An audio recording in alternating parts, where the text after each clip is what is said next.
They treat the hides in this retanning drum. Water, coloring products, and retanning products are at a temperature varying between 32 and 60 degrees centigrade.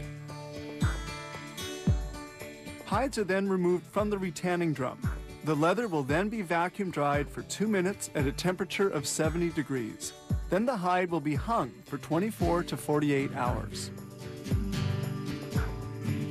Here the hide is stretched on a vacuum drying plate. It's evened out to get rid of any creases.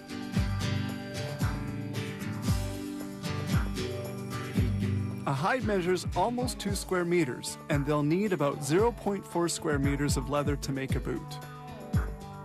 They begin cutting the boot parts. This punch, with the help of a press, cuts the different pieces of leather.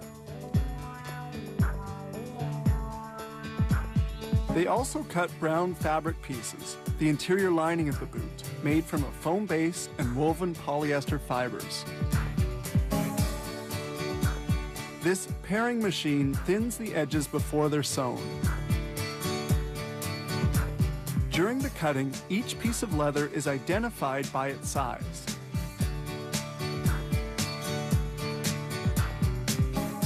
They now begin assembly of the boot. The 2 sides of the boot are sewn together on this machine. Now the front part of the boot is assembled. Excess leather is progressively cut away. The eyelets, made of steel, brass, or aluminum, are then positioned.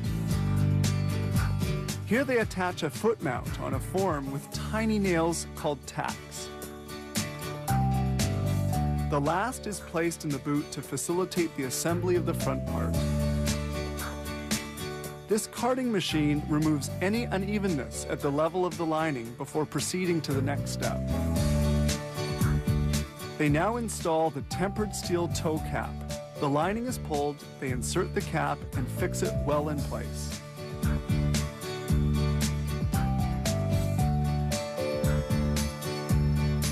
The leather is folded beneath the boot, the bottom secured with a tack, and the sides fastened with hot glue on this seat inside lasting machine. The boot front is now finished. We get a good view of the application of the hot glue.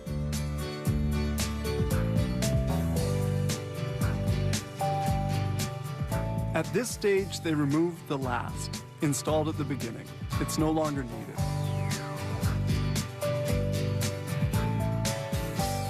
Now the sole will be installed. The heel core is of pine. It's put onto the sole, which will soon be secured into place. Here they proceed with machining and welding of the rubber sole to the boot tip.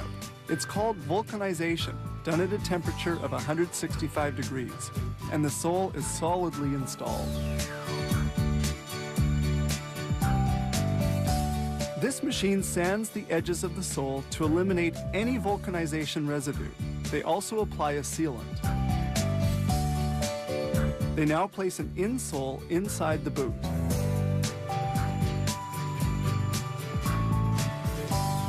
Here they install the laces and stitch on the labels. The boots now leave for the packaging area.